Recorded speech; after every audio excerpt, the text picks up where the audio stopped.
ಅಂಜುತ್ತೀರಿ ಯಾಕೋ ವಾಣಿ ಯಾಕೆ ಅಮ್ಮ ಹೇಳ್ತಿರೋದು ಅಂಜುತ್ತೀರಿ ಯಾಕೋ ಆಗದ್ದನ್ನುವಂಥದ್ದು ಅಮ್ಮನ ಮುಂದೆ ಏನೈತಿ ಅಲ್ಲೊಂದು ವಾಣಿ ಹೇಳ್ತಾರೆ, ಪಾಲುಗಡಲ ದಡದಲ್ಲಿರುವ ನಿಮಗೆ ಹಾಲು ಹೈನಕ್ಕೆ ಕೊರತೆ ಅಂದರೆ ಎಲ್ಲಿ ಭಕ್ತಿ ಬಲಗೊಳ್ತದೆ ಅಲ್ಲಿ ಶಕ್ತಿ ಬರ್ತದೆ. ನನಗೆ ಮದುವೆ ಇದನ್ನ ಏನು ಹೇಳ್ತಾ ಮೂರ್ತಿ ಮಾಡಬೇಕಾದ್ರೂ ಒಂದು ನೇಮ ಆಗತ್ತೆ ರೀ. ಏನಾಗತ್ತಂದ್ರೆ ರೀ, ಮದುವೆ ಆಗಲಾರ್ದ ಕಣ್ಣೇ ಇರಬೇಕು, ಅದು ಲಿಂಗಾಯತ ಕುಟುಂಬದಾಗ ಇರಬೇಕು, ಅಂಥಕ್ಕಿ ಕಡೆ ನನ್ನ ಮೂರ್ತಿ ಆಗಬೇಕು. ಹಳ್ಳಿ ಒಳಗೊಂದು ಮಾತದ, ಕನ್ನಡಿ ಇಟ್ಕೊಂಡು ಕಣ್ಣಾಗ ಯಾಕೆ ಬಟ್ ಸುಚ್ಕೊಳ್ದು ಅಂತ ಹೇಳಿ ಒಂದು ಮಾತಂತಾರೆ. ಶಕ್ತಿಪೀಠದ ಧರ್ಮದರ್ಶಿಗಳು, ತಾಯಿ ಭುವನೇಶ್ವರಿ ದೇವಿಯ ಆರಾಧಕರು ಆಗಿರ್ತಕ್ಕಂತಹ ಪರಮ ಪೂಜ್ಯ ಲಕ್ಷ್ಮಣ್ ಗುರೂಜಿಯವರು ಇವತ್ತು ನಮ್ಮ ಬದುಕಿನ ಭಂಡಾರ ಚಾನಲಲ್ಲಿ ನಮ್ಮ ಜೊತೆ ಇದ್ದಾರೆ. ಮೊದಲನೇದಾಗಿ ನಮ್ಮ ವೀಕ್ಷಕರ ಪರವಾಗಿ, ಎಲ್ಲ ಭಕ್ತರ ಪರವಾಗಿ ಪೂಜ್ಯರನ್ನು ನಮ್ಮ ಚಾನಲ್ಗೆ ಸ್ವಾಗತವನ್ನು ಕೋರ್ತಾ ಇದ್ದೇನೆ ಗುರೂಜಿ. ಇನ್ನೊಂದು ಅದ್ಧೂರಿಯಾಗಿ ಈ ಒಂದು ಸುರಗಿರಿ ಬೆಟ್ಟದಲ್ಲಿ, ಉತ್ತರ ಕರ್ನಾಟಕದ ಶಕ್ತಿಪೀಠ ಸುರಗಿರಿ ಬೆಟ್ಟದಲ್ಲಿ ಬೋಣೋತ್ಸವ ಅದ್ಧೂರಿಯಾಗಿ ಜರುಗಿದೆ. ಅದರಲ್ಲಿ ಅಂಬಾರಿ ಉತ್ಸವ ಅಂತೂ ಅತ್ಯಂತ ಅದ್ಧೂರಿಯಾಗಿ ವಿಜೃಂಭಣೆಯಿಂದ ಆ ಒಂದು ಅಂಬಾರಿ ಉತ್ಸವ ಜರುಗಿದೆ. ಸಾಕಷ್ಟು ಬಂದ ಭಕ್ತರೆಲ್ಲರೂ ಹತ್ತಿರದಿಂದ ನೋಡಿ ಆನಂದವನ್ನು ವ್ಯಕ್ತಪಡಿಸೋದಷ್ಟೇ ಅಲ್ಲದೆ ಸಂತೋಷದಿಂದ ಹತ್ತಿರದಿಂದ ನೋಡಿದ ಭಾಗ್ಯ ನಮಗಾಗಿದೆ ಅಂಥೇಳಿ ಸಾಕಷ್ಟು ಜನ ನಮ್ಮ ಚಾನಲ್ದಲ್ಲಿ ಹೇಳಿದ್ದಾರೆ ಗುರೂಜಿ. ಇನ್ನೊಂದೇನಂತಂದ್ರೆ, ಈಗ ನಮ್ಮ ಉತ್ತರ ಕರ್ನಾಟಕ ಭಾಗದಲ್ಲಿ ಆಗಿರ್ಬೋದು, ಎಲ್ಲ ಕಡೆ ಆಗಿರ್ಬೋದು, ಒಂದು ಮೈಸೂರಿನಲ್ಲಿ ಅಂಬಾರಿ ಉತ್ಸವ, ಅದು ದಸರಾದಲ್ಲಿ ಅತ್ಯಂತ ವೈಭವದಿಂದ ನಡೀತಾ ಇದೆ. ನಾವು ಸಾಕಷ್ಟು ವರ್ಷಗಳಿಂದ ಮಾಧ್ಯಮದಲ್ಲಿ ಟಿ ವಿ ಮೂಲಕ ನೋಡ್ತಾ ಇದ್ದೇವೆ. ನಮ್ಮ ಉತ್ತರ ಕರ್ನಾಟಕ ಭಾಗದಲ್ಲಿ ಹಲವಾರು ದೇವಸ್ಥಾನಗಳಿದ್ದಾವೆ. ಒಂದು ನಮಗೆ ಪ್ರಶ್ನೆ ಏನು ಕಾಡ್ತೈತೆ ಅಂದ್ರೆ, ಇಲ್ಲ ಇಲ್ಲಿ ಈಗ 4ನೇ ಬಾರಿಗೆ ಜರುಗ್ತಾ ಇದೆ, ಇದರ ಹಿನ್ನೆಲೆ ಏನು? ಮತ್ತು ಈ ಅಂಬಾರಿ ಉತ್ಸವವನ್ನು ನಮ್ಮ ಶಕ್ತಿಪೀಠದಲ್ಲಿ ಏನು ಆಚರಣೆ ಮಾಡ್ತಾಯಿದ್ದೀರಿ, ಅದಕ್ಕೆ ಆಲೋಚನೆ ಏನು, ಕಾರಣ ಏನು, ನಿಮಗೆ ಹೇಗೆ ಆಜ್ಞೆ ಆಗಿದೆ, ಸ್ವಲ್ಪ ನಮ್ಮ ಭಕ್ತರಿಗೆ, ನಮ್ಮ ವೀಕ್ಷಕರಿಗೆ ಅದರ ಹಿನ್ನೆಲೆ ತಿಳಿಸ್ಬೇಕಂತೇಳಿ ತಮ್ಮಲ್ಲಿ ವಿನಂತಿಯನ್ನು ಮಾಡ್ತಾಯಿದ್ದೇನೆ. ತಮ್ಮೆಲ್ಲರಿಗೂ ಶರಣಾರ್ಥಿಗಳ ಸಲ್ಲಿಸ್ತಾ, ಸರ್ವ ಸದ್ಭಕ್ತರೆಲ್ಲರಿಗೂ ಶರಣಾರ್ಥಿ ಸಲ್ಲಿಸಿ. ನೀವು ಕೇಳಿದ ಪ್ರಶ್ನೆ ಭಾಳ ವಿಶೇಷವಾದಿದ್ದೇ ಬಿಡ್ರಿ. ಹೇಳಬೇಕಂದ್ರೆ, ಸನ್ನಿಧಾನದಲ್ಲಿ ಈ ಸುರಗಿರಿ ಶಕ್ತಿಪೀಠ ಸ್ಥಾಪನೆಗೊಂಡಿದ್ದೇ ವೈಚಿತ್ರ್ಯ ರೀ. ಇಲ್ಲಿ ನಡೆಯುವಂಥ ಎಲ್ಲ ಕಾರ್ಯಗಳನ್ನು ನಾವು ನೋಡುವವರಿಗೆ ಏನು ಅನ್ಸುತ್ತೆ, ಹೇಗಾಗತ್ತೇನೋಪ್ಪ, ವೈಚಿತ್ರ್ಯಗಳ ಪ್ರಶ್ನೆಗಳು ಮೂಡ್ತದೆ ರೀ. ಆದರೆ ಇದು ಎಲ್ಲದಕ್ಕೂ ಮೂಲ ಏನು ಅಂದ್ರೆ ರೀ, ಇದು ಅಮ್ಮನವರ ಲೀಲೆ ಮತ್ತು ಭಕ್ತರ ಭಕ್ತಿ, ಇದೇ ಇದರ ಮೂಲ ರೀ, ಮತ್ತೇನು ಬೇರೆ ಯಾವುದೂ ಅಂತಲ್ಲ ರೀ. ಈ ಕ್ಷೇತ್ರದಲ್ಲಿ ಪುರಾತನ ಕಾಲಗಳಿಂದಲೂ ಇದೊಂದು ಶಕ್ತಿಯ ಹೊಂದಿರುವಂಥದ್ದು, ಯಜ್ಞ ಯಾಗಾದಿಗಳು ನಡೀತಾ ಇರುವಂಥದ್ದು. ಇದಕ್ಕೆ ಸುರಗಿರಿ ಬೆಟ್ಟ ಅಂತ ಯಾಕೆ ಬಂದದ ಅಂದ್ರೆ ರೀ, ಇಲ್ಲಿ ಸುರರ ಅಂದ್ರೆ ದೇವತೆಗಳೇ ಬಂದು ಇಲ್ಲಿ ಏನೈತಲ್ಲ ಆನಂದದಿಂದ ಇದ್ದು ಹೋಗ್ತಾ ಇದ್ರಂತ್ರಿ. ದೇವತೆಗಳೇ ಬಂದು ಭೂಲೋಕದಲ್ಲಿ ಇಲ್ಲಿ ನಡೆಯುವಂಥ ಯಜ್ಞ ಯಾಗಾದಿಗಳು ಋಷಿಮುನಿಗಳು ಮಾಡ್ತಾ ಇದ್ರಲ್ರಿ, ಅದೆಲ್ಲವನ್ನು ಆ ಶಕ್ತಿ, ಅವ್ರು ಮಾಡುವಂಥ ಯಜ್ಞ ಯಾಗಾದಿಗಳ ಶಕ್ತಿ, ಆ ಶಕ್ತಿ ದೇವತೆಗಳನ್ನ ಇಲ್ಲಿಗೆ ತರ್ತಿತ್ತು ಅಂತೇಳಿದು ಜನಪದರಲ್ಲಿ, ಜನರ ಬಾಯಲ್ಲಿ ಬರುವಂಥ ವಿಷಯ ರೀ. ಅದು ಸತ್ಯನೋ ನಂಬಿಕೆಗೆ ಬಿಟ್ಟಿದ್ದು ಬಂದಿರುವಂಥ ಇದು ರೀ. ಅದಕ್ಕಾಗಿ ಅದನ್ನು ಪೂರಕವಾಗಿ ಇರಲಿ ಅನ್ನೋ ಕಾರಣಕ್ಕಾಗಿ ಶಾಸನದಲ್ಲಾಗಲಿ ಪುಸ್ತಕದಲ್ಲಿ ಹಾಕಿದ್ದಾರೆ. ಅದು ನನ್ನ ಸತ್ಯನೋ ಅಂತ ಹೇಳಲ್ಲ, ಅಸತ್ಯನೋ ಅಂತ ಹೇಳಲ್ಲ. ಯಾಕಂದರೆ ಸತ್ಯ ಅಂದ್ರೆ ತೋರಿಸು ಅಂತಾರೆ, ಅಸತ್ಯ ಅಂದರೆ ಅವ್ರ ಜನರ ಬಾಯಿಂದ ಹೇಗೆ ಬಂತು, ಹಾಗಾದರೆ ಎಲ್ಲಾದರೂ ಒಂದು ಕಾರಣ ಇರಬಹುದಲ್ಲ. ಹಾಗೆ ಏನೋ ಜನಪದರಿಂದ ಬಾಯಿಂದ ಬಾಯಿಗೆ ಬಂದಾಗ ಅದು ಆಗಿದ್ರೂ ಆಗಿರ್ಬೋದು. ಆದರೆ ಇದು ನಂಬಿಕೆಯ ಪ್ರಶ್ನೆ ಹೊರತು ಇದನ್ನು ಸಾಬೀತೆ ಮಾಡಿ ಅಂದರೆ ಆಗೋದ ಮಾತು ರೀ. ಆದರೆ ಒಂದು ಸತ್ಯ ಏನು ಅಂದ್ರೆ ರೀ, ಈ ಬೆಟ್ಟಕ್ಕೆ ಬಂದಾಗ ಭಕ್ತರು ಹೇಳೋ ಲೆಕ್ಕಾಚಾರ ಏನು ಅಂದರೆ, ಇಲ್ಲಿಗೆ ಬಂದರೆ ಒಂಥರ ಆನಂದ ಆಗತ್ತೆ ರೀ, ಎಲ್ಲೋ ಬಂದಂಥ ಫೀಲ್ ಆಗತ್ತೆ ಅಂತ ಹೇಳ್ತಾರೆ. ಅದನ್ನು ನೋಡ್ತಾ ಇದ್ರೆ ಹೌದಲ್ಲ, ಅದು ನಡೆದದ್ದು ನಿಜ ಏನೋ ಇರಬಹುದು ಅನಿಸುತ್ತೆ ರೀ. ನೋಡಿರಿ, ಒಬ್ಬ ವ್ಯಕ್ತಿ ಒಬ್ಬ ವ್ಯಕ್ತಿ ಕೈಗುಣದಿಂದಾಗಲಿ ಕಾಲ್ಗುಣದಿಂದಾಗಲಿ ಏನೋ ಶಕ್ತಿ ಇರುತ್ತೆ ಅಂತ ಹೇಳ್ತಾರೆ. ಬರೀ ಒಂದು ವ್ಯಕ್ತಿಯ ಒಂದು ಜೀವಿಯಲ್ಲಿನೇ ಇಷ್ಟೊಂದು ಶಕ್ತಿ ಇರಬೇಕಾದ್ರೆ, ಈ ಪ್ರಕೃತಿಯ ಒಂದೊಂದು ಗಿಡಗಳಲ್ಲೂ, ಒಂದೊಂದು ಹುಲ್ಲಿನಲ್ಲೂ, ಒಂದು ಕಲ್ಲಿನಲ್ಲೂ ತಂದೇ ಆದಂಥ ಶಕ್ತಿ ತುಂಬಿರ್ತದೆ. ಆ ಶಕ್ತಿ ತಗೊಂಡು ಆ ಶಕ್ತಿ ದೇವತೆಯಾಗಿ ಇಲ್ಲಿ ನೆಲೆ ನಿಂತಿರಬಹುದಲ್ಲ. ಇದು ಕಲ್ಪನೆಗೆ ಬರುವಂಥ ಪ್ರಶ್ನೆ ರೀ. ಅದಕ್ಕೆ ನನ್ನ ಲೆಕ್ಕಾಚಾರಕ್ಕೂ ಆಗಲಿ ಭಕ್ತರ ಲೆಕ್ಕಾಚಾರಕ್ಕಾಗಲಿ ಒಟ್ಟಾರೆ ನಡೆಯೋದೇನೆಂದ್ರೆ ಸುರಗಿರಿ ಬೆಟ್ಟ ಅಂದರೆ ಒಂದು ನೆಮ್ಮದಿಯ ಬೆಟ್ಟ ಅಂತ ಎಷ್ಟೋರು ಭಕ್ತಿಯ ಭಾವದಲ್ಲಿ ಬರ್ತಾ ಇದೆ ರೀ. ಅದನ್ನು ಕೇಳ್ತಾ ಇರೋದು ಅದೇ ಆನಂದ ರೀ. ಅದಕ್ಕಾಗಿ ನನ್ನ ಕ್ಷೇತ್ರದಲ್ಲಿ ಸೇವಕನಾಗಿ ಹೇಳಬೇಕು ಅಂದ್ರೆ ರೀ, ಇಲ್ಲಿಗೆ ಅಮ್ಮ ಬಂದು ನೆಲೆ ನಿಂತಿದ್ದರ ಮೂಲವೇ ವೈಚಿತ್ರ್ಯ ರೀ. ಅಮ್ಮನವರು ಹೇಳೋ ಲೆಕ್ಕಾಚಾರದಲ್ಲಿ ಅಮ್ಮ ಬಂದಿರೋ ಒಂದು ವಿಚಾರಗಳನ್ನು ಕೇಳೋದ್ರಿಂದಾಗಲಿ ಬರೋ ವಿಷಯ ಏನು ಅಂದ್ರೆ ರೀ, ಅಮ್ಮನವರು ವಿಜಯನಗರದ ಮೂಲ ದೇವತೆ ಅಂತ ಹೇಳ್ತಾರೆ. ಅದಕ್ಕಾಗಿ ಗತ್ತರಿಗೆ ಇಲ್ಲಿಗೆ ಬಂದಾಗ ಗತ್ತರಿಗೆ ಭಾಗ್ಯವಂತಿ ದೇವಿ ಅಂತ ಹೇಳ್ತಾಳೆ. ಅದಕ್ಕಾಗಿ ಇಲ್ಲಿ ಅಮ್ಮನವರು ಬಂದದರ ವಿಷಯ ಅಂತೂ ತಾವು ಕೇಳ್ಪಟ್ಟಿದ್ದೀರಿ. ಏನೆಂದರೆ 2003ರಲ್ಲಿ ನಡೆದಂಥ ಘಟನೆ ರೀ. ಒಬ್ಬ ಸಣ್ಣ ಬಾಲಕ ಇದ್ದ. ಆ ಬಾಲಕನಿಗೆ ಆ ದೇವತೆ ಭೇಟಿಯಾಗಿ ಅವತ್ತು ಬೆಟ್ಟಕ್ಕೆ ಕರ್ಕೊಂಡು ಬರ್ತಾಳೆ. ಹುತ್ತದಲ್ಲಿ ಕುಂತು ಆತನೊಂದಿಗೆ ಮಾತಾಡ್ತಾಳೆ ಅನ್ನೋ ಕಥೆಯನ್ನು ಕೇಳಿದ್ದೀರಿ. ಆ ಮಾತಾಡುವಾಗ ಅಮ್ಮನಿಗೆ ಆ ಹುಡುಗ ಒಂದು ಪ್ರಶ್ನೆ ಕೇಳ್ತಾನೆ ರೀ. ಏನು ಅಂದರೆ, ಅಮ್ಮ ಹೊರಳಿ ನೋಡಲಾರ್ದೆ ಹೋಗಬೇಕು ಅಂತ ಹೇಳಿರ್ತಾಳೆ ರೀ. ಅವಾಗ ಏನಾಗ್ತದೆ ಅಂದ್ರೆ ರೀ, ಅವನು ಯಾಕೆ ನೋಡಬೇಡ ಅಂದಾಳ ಅಂತ ಕೌತುಕದಿಂದ ನೋಡ್ತಾನೋ ಏನು, ಆ ತಾಯಿನೇ ಅವನನ್ನು ಹೊರಳಿಸ್ತಾಳೋ ಗೊತ್ತಿಲ್ಲ ರೀ. ಹೊರಳಿ ಆತನ ನೋಡೋಕೆ ಅಲ್ಲಿ ದೇವತೆ ಇರೋದೆ, ಅಲ್ಲಿ ಸರ್ಪ ಇರೋದು ಗೋಚರ ಆಗ್ತದೆ. ಅವಾಗ ಅವ ಅಳ್ತಿರ್ಬೇಕಾದ್ರೆ ಹೊಳ್ಳೆ ಅಜ್ಜಿ ಬಂದು ಹೇಳ್ತಾಳೆ, ಯಾಕಪ್ಪ ಯಾಕೆ ಅಳ್ತಾ ಇದ್ದಿ, ಏನು ಯಾಕೆ ಅಳೋದು, ಏನು ಬೇಕು ನಿನಗೆ ಅಂತ ಕೇಳಿದಾಗ ಆ ಬಾಲಕ ಅಮ್ಮನವರನ್ನು ಕೇಳ್ತಾನಂತೆ. ಅಮ್ಮ ನೋಡು, ನನಗೇನು ಬೇಕಂತಿಲ್ಲ, ನೀನು ಯಾರು ಹೇಳು, ಯಾಕೆ ಯಾರಂತ ಕೇಳ್ತಾನೆ ಅಂದ್ರೆ ಪ್ರಶ್ನೆ ಇರಲಿ. ಒಮ್ಮೆ ಹಾವಾಗ್ತದೆ, ಒಮ್ಮೆ ಅಜ್ಜಿ ಆಗುತ್ತೆ, ಒಮ್ಮೆ ಅಲ್ಲೇ ಊರಲ್ಲಿ ಭೇಟಿ ಆಗುತ್ತೆ, ಒಮ್ಮೆ ಇಲ್ಲಿ ಬೆಟ್ಟಕ್ಕೆ ಹೇಗೆ ಬಂದೆ ಅಂತ ಮಾಡ್ತಿರೋಂಥ ಮಾಯಾವಿತನ ನೋಡಿ ಅವ್ನಿಗೆ ಅನ್ಸುತ್ತೆ, ನೀನು ಯಾರದಿ ನನಗೆ ಮೊದಲು ಹೇಳು, ಕೊಡೋದು ಗಿಡೋದು ಕಟ್ಟೋದು, ಯಾರದಿ ಹೇಳು ಅನ್ನೋ ಪ್ರಶ್ನೆಯನ್ನು ಹಾಕಿದಾಗ ಆಗ ದೇವತೆ ವೃತ್ತ ಅಂತ ಹೇಳ್ತಾಳೆ. ಏನು ಹೇಳ್ತಾಳೆ ಅಂದ್ರೆ, ನಾನು ಮೂಲ ವಿಜಯನಗರದ ದೇವತೆ, ಧಾರೆ ಭೂಲೋಕದಲ್ಲೇ ಆಗಲಿ ದೇವಲೋಕದಲ್ಲಾಗಲಿ ಅಖಿಲಾಂಡ ಕೋಟಿ ಬ್ರಹ್ಮಾಂಡದ ಮೂಲ ದೇವತೆನೇ ನಾನು ಅಂತ ವೃತ್ತಾಂತ ಹೇಳ್ತಾ ಬರ್ತಾಳೆ. ಆ ವೃತ್ತಾಂತದಲ್ಲಿ ಏನು ಹೇಳ್ತಾಳೆ ಅಮ್ಮನವ್ರು ಅಂದ್ರೆ ರೀ, ವಿಜಯನಗರದ ಕುಲದೇವತೆ ಇದ್ದೀನಿ. ಅಲ್ಲೇನಾಗ್ತದೆ ಅಂದ್ರೆ, ಅಲ್ಲಿ ರಾಜರು ಧರ್ಮದಿಂದ ಎಲ್ಲಿ ತನಕ ನಡೀತಾ ಇದ್ರು ಅಲ್ಲಿ ತನಕ ಅವ್ರಿಗೆ ಸುಭಿಕ್ಷೆ ಸೌಖ್ಯವನ್ನು ಏನು ಕೇಳ್ತಾರೆ ಅದೆಲ್ಲವನ್ನು ಕೊಟ್ಟೆ ಅಂತ ಹೇಳ್ತಾಳೆ ರೀ. ಅಲ್ಲಿ ಅದು ಒಂದು ನಮ್ಮ ಇತಿಹಾಸದೊಳಗೂ ಬರುತ್ತೆ ನೋಡಿರಿ. ವಿಜಯನಗರ ಸಾಮ್ರಾಜ್ಯ ಅಂದರೆ ಜಗತ್ತಿನ ಶ್ರೇಷ್ಠವಾದಂಥ ಸಾಮ್ರಾಜ್ಯಗಳೊಳಗೆ ಅದು ಒಂದು ಅನ್ನೋದು ನಮ್ಮ ಕನ್ನಡಿಗರಿಗೆ ಹೆಮ್ಮೆಯ ವಿಷಯ ರೀ. ಅಂಥ ಹೆಮ್ಮೆಯಿಂದ ಮೆರೆದಾಡಿದಂಥದ್ದು ಸಾಮ್ರಾಜ್ಯವನ್ನು ಒಂದು ಮಾತು ಹೇಳ್ತಾರೆ. ಏನಾಗ್ತಿತ್ತಂದ್ರೆ, ರಸ್ತೆ ಬದಿಯಲ್ಲಿ ಮುತ್ತು ರತ್ನಗಳನ್ನು ಮಾರಿರುವಂಥದ್ದು ಅಂತ ಏನು ಹೇಳ್ತಾರಲ್ಲ ರೀ, ಅದು ಎಷ್ಟು ವಿಶೇಷತೆ ಅಂದರೆ ಅದಕ್ಕೆ ಆ ತಾಯಿ ಕೃಪೆ ಆಗಿತ್ತು ಅನ್ನೋದು ಅಲ್ಲಿ ಕಾಣಿಸ್ತದೆ ರೀ. ಆಕೆ ಹೇಳ್ತಾಳ್ರಿ, ಅಮ್ಮ ಎಲ್ಲಿಯ ತನಕ ನನ್ನ ಮಾತನ್ನು ಕೇಳಿ ಎಲ್ಲಿ ತನಕ ನನ್ನ ಹೇಳಿದಂತೆ ನಡೆದರೋ ಅಲ್ಲಿ ತನಕ ನುಡಿದದ್ದನ್ನೇ ನಡೆಸಿದೆ, ಹೊನ್ನಿನ ಹೊಳೆಯನ್ನೇ ಹರಿಸಿದೆ ಅಂತ ಹೇಳ್ತಾಳ್ರಿ. ಅವತ್ತು ಹೇಳಿ ಆ ನಂತರದಲ್ಲಿ ಎಂದು ಅಧರ್ಮ ಪ್ರಾರಂಭ ಆಯಿತು, ಎಂದು ಅನ್ಯಾಯ ಅಧರ್ಮ ಅನಾಚಾರಗಳ ನಡೀತಾ ಬಂತು, ಆವಾಗ ಅಲ್ಲಿಂದ ಹಿಡಿದು ನಾನು ನಿರ್ಗಮಿಸಿದೆ. ಬಂದೇನಿತ್ತಲ್ಲ ತುಂಗಭದ್ರೆಯಿಂದ ಕೃಷ್ಣೆಗೆ ಬಂದು ಕೃಷ್ಣೆ ತುಂಗಭದ್ರೆಯಲ್ಲಿ ಹಾದು ಭೀಮೆಗೆ ಬಂದು ಗತ್ತರಿಗೆಯಲ್ಲಿ ಬಂದು ನೆಲೆ ನಿಂತೆ ಅಂತ ಹೇಳ್ತಾಳೆ. ಗತ್ತರಿಗೆಯಲ್ಲಿರೋ ಅಮ್ಮನವರು ಭುವನೇಶ್ವರಿ ಅಮ್ಮನವರೇ ರೀ. ವಿಜಯನಗರದ ಕುಲದೇವತೆನೂ ಭುವನೇಶ್ವರಿನೇ ರೀ. ಅಲ್ಲಿಗೆ ಬಂದಿಂದ ಏನಾಗ್ತದೆ ಅಂದ್ರೆ, ಗತ್ತರಿಗೆಯಲ್ಲಿ ಅಲ್ಲಿಗೆ ಬಂದು ಸುಖ ಕೊಡ್ತಾಳೆ, ಸಮೃದ್ಧಿ ಕೊಡ್ತಾಳೆ, ಅಲ್ಲಿ ಮಹಿಮೆ ಮಾಡ್ತಾಳೆ, ಅಲ್ಲಿ ಲೀಲೆಯ ಚರಿತ್ರೆ ಒಳಗೆ ಸಿಗತ್ತೆ ರೀ. ಅಷ್ಟೆಲ್ಲ ಮಾಡಿರುವಂಥ ದೇವತೆ ರೀ. ಅಲ್ಲಿ ಏನಾಗ್ತದೆ ಅಂದ್ರೆ ರೀ, ಎಲ್ಲ ಹಳ್ಳಿಯೊಳಗೊಂದು ಪದ್ಧತಿ ನೋಡಿ. ಆ ದೇವ್ರು ಯಾರು ಅಂದ್ರೆ, ಕಂಟೆಗಿತ್ತು ಅಂದ್ರೆ ಕಂಟೆಮ್ಮ ರೀ, ಕಲ್ಲಾಗಿತ್ತು ಅಂದ್ರೆ ಕಲ್ಲಮ್ಮನ, ಹೀಗೇನು ಹೆಸರುಗಳ ನಾಮಗಳು ಬಂದದ್ದು ಎಲ್ಲದರ ದೇವರಂದ್ರೆ ಒಂದೇ ರೀ. ನಮಗೆ ಅನು ಬಂದಂಗೆ ಕರೆದೀವಿ ರೀ. ಗತ್ತರಿಗೆಯಲ್ಲಿ ಏನಾಗತ್ತಂದ್ರೆ ರೀ, ಅಲ್ಲಿ ಬಂದು ಬೇಡ್ಕೊಂಡವ್ರಿಗೆಲ್ಲ ಭಾಗ್ಯ ಸಿಗಾಕತ್ತದ ರೀ.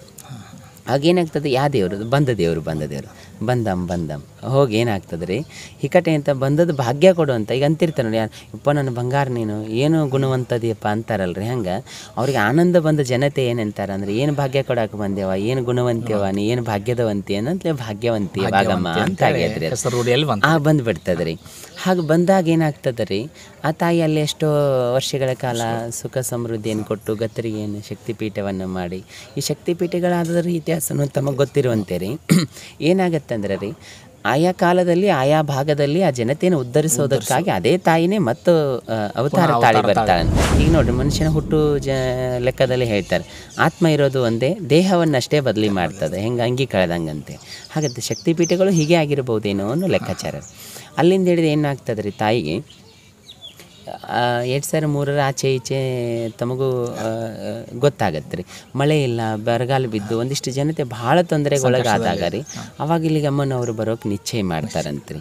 ಅವಾಗ ಆ ಹುಡುಗನಿಗೆ ಅದು ಎಲ್ಲವನ್ನು ಹೇಳ್ತಾಳ್ರಿ. ಈಗ ಆ ಹುಡುಗನೊಂದಿಗೆ ಮಾತಾಡ್ತಿರುವಾಗ ಹೇಳ್ತಾಳ್ರಿ, ಅಲ್ಲೇನಾಯಿತು ಅಂದರೆ ಇಲ್ಲಿ ಅಧರ್ಮ ಅನ್ಯಾಯಾಚಾರಗಳು ರೋಗ ರುಜಿನಗಳ ಕಲಿಯುಗದಲ್ಲಿ ಕಾಡ್ತಾ ಇದೆ, ಅದನ್ನೆಲ್ಲವನ್ನು ಹೋಗಲಾಡಿಸಿ ಆಶೀರ್ವದಿಸೋದಕ್ಕಾಗಿ ನಾವು ಮತ್ತೊಂದು ಅವತಾರ ತಾಳಬೇಕಾಗ್ಯದ. ಈಗ ಚರ್ಚೆ ನಡೆದಾಗ ದೇವತೆ ಇಲ್ಲಿಗೆ ಬರಲು ಇಚ್ಛೆ ಮಾಡ್ತಾಳೆ, ಅದಕ್ಕಾಗಿ ಇದನ್ನೆಲ್ಲ ವೃತ್ತ ಅಂತ ಹೇಳಿ ಹುಡುಗನಿಗೆ ಹೇಳ್ತಾಳಂತ್ರಿ. ನೋಡಪ್ಪ, ನಾನು ಬಂದದ್ದು ರೋಗ ರುಜಿನಗಳ ಕಳಿಯೋದಕ್ಕೆ, ಬೇಡಿದವ್ರಿಗೆ ಬೇಡಿದ್ದನ್ನು ನೀಡೋದಕ್ಕೆ, ಬಂದಿರೋ ಸಂಕಷ್ಟಗಳನ್ನು ಪರಿಹರಿಸೋದಕ್ಕೆ. ಯಾಕಂದ್ರೆ ನೋಡ್ರಿ, ನಾವು ವೈದ್ಯಕೀಯ ಏನೇ ಮಾಡ್ತೀವಿ ಅಂದ್ರೂ ಡಾಕ್ಟ್ರು ಸಹಿತ ಕೊನೆಗೆ ಏನಂತ ದೇವ್ರ ಇಚ್ಛೆ ಇದ್ದಾಗ ಆಗಲಿ ಅಂತ ಅಂದ್ರೆ ನಾವು ಮಾಡಿದೀನಿ. ಹಾಗೆ ಎಲ್ಲರ ಮೊರೆ ನಾವು ದೇವರ ಹತ್ತಕ್ಕೆ ಹೋಗ್ಬೇಕಾಗುತ್ತೆ. ಹಂಗೆ ಭೂಲೋಕವನ್ನು ರಕ್ಷಿಸುವ ಭಾರ ದೈವಕ್ಕೈತೆ ಅನ್ನೋದಕ್ಕೆ ಇದು ಸಾಕ್ಷಿ ಇರ್ಬೋದ್ರಿ. ಅದಕ್ಕೆ ಆ ತಾಯಿ ಹೃದಯ ನೋಡ್ರಿ, ಯಾವಾಗಲೂ ಮಕ್ಕಳ ಕಷ್ಟದ ಬರ್ತಾಳ ಅನ್ನೋದಕ್ಕೆ ಆ ಕಾರಣಕ್ಕಾಗಿ ಬಂದಿರ್ಬೋದು ರೀ. ಬಂದು ಇಲ್ಲಿ ನೆಲೆ ನಿಂತಾಗ ಅಂದಿನಿಂದ ಒಂದು ಮಾತು ಹೇಳ್ತಾಳ್ರಿ ಆ ಹುಡುಗನಿಗೆ. ನೋಡಪ್ಪ, ಬಂದದ್ದು ದೇವತೆ ಅನ್ನೋದು ಗೊತ್ತಾಯ್ತು ರೀ. ಆಗ ಅವನಿಗೆ ಒಂದಿಷ್ಟು ವಿಷಯಗಳು ಹೇಳ್ತಾಳ್ರಿ. ಹೊನ್ನಿನ ರಾಶಿ ಬೇಕೋ, ಹೂವಿನ ರಾಶಿ ಬೇಕೋ, ಸಂಪತ್ತಿನ ರಾಶಿ ಬೇಕೋ ಅಂತ ಹಲವಾರು ಪ್ರಶ್ನೆಗಳು ಕೇಳ್ತಾಳ್ರಿ. ಅವಾಗ ಅವನು ಏನನ್ನೂ ಕೇಳೋದಿಲ್ಲ ರೀ. ಹೂವಿನ ರಾಶಿ ಏನಾರು ತೊಗೊಳಬೇಕಂತಾಳ್ರಿ, ನನಗೆ ಹೂವಿನ ರಾಶಿ ಕೊಡು. ಆಗಮ್ಮ ಹೇಳ್ತಾಳ್ರಿ, ಆ ಹೂವಿನ ರಾಶಿ ಆರಿಸಿದಿ ಅಂದಾಗ ಏನೈತಿಲ್ಲ, ಹೂವಿನಂಗನೇ ನಡೀತದನ್ನೋ ಅಂತ ಆಶೀರ್ವಾದ ಮಾಡಿ ಹೇಳ್ತಾಳ್ರಿ. ಆವಾಗ ಹೋಗು, ಊರಲ್ಲಿ ನಾನು ಬಂದದ್ದು ವಿಷಯ ಎಲ್ಲ ಹೇಳಬೇಕು ಅಂತ ಕಳಿಸ್ತಾಳ್ರಿ. ಅವಾಗ ಅವನಿಗೆ ಹೋಗ್ತಿರ್ಬೇಕಾದ್ರೆ ಊರಲ್ಲಿ ಹೇಳಿ ನಂಬ್ತಾರೋ ಇಲ್ಲ ಅನ್ನೋ ಅನುಮಾನ ರೀ. ಅವಾಗ ಏನಾಗ್ತದೆ ಅಂದ್ರೆ ರೀ, ಅಮ್ಮ ನಾನು ಊರಲ್ಲಿ ಹೋಗಿ ಹೇಳ್ತೀನಿ, ಹೊಳ್ಳಿ ಬಂದ್ರೆ ಮತ್ತು ಇರಬೇಕಲ್ಲ ಅಂದು. ಅವಾಗಮ್ಮ ಹೇಳ್ತಾರೆ, ನೀವು ಪ್ರತಿದಿನವೂ ನನ್ನ ಪೂಜೆ ಮಾಡಬೇಕು, ನನ್ನ ಸೇವೆ ಮಾಡಬೇಕು ಅಂದಾಗ ನನಗೆ ಈಗಾದರೂ ಪ್ರಶ್ನೆ ಕಾಡ್ತದೆ ರೀ, ಅಷ್ಟು ವಯಸ್ಸಿಗೆ ಇಷ್ಟು ಹೆಂಗೆ ಪ್ರಶ್ನೆ ಕೇಳಿದವ ಅಂತ ಹೇಳಿದ್ರೆ ನನಗೂ ಅದೊಂದು ಪ್ರಶ್ನೆ ರೀ, ಕೇಳೋಕೆ ಆಗದ ವಿಷಯ ರೀ. ಆದರೂ ಯಾರು ನೀ ಹೇಳನ್ನೋದು ಇಂಥ ಪ್ರಶ್ನೆ ಜೊತೆಗೆ ಇಲ್ಲಿ ಏನು ಪ್ರಶ್ನೆ ಬರ್ತದೆ ನೋಡಿರಿ, ಈ ವಿಷಯ ಕೇಳಿದ್ದೇ ನನಗೆ ವೈಚಿತ್ರ್ಯ ರೀ.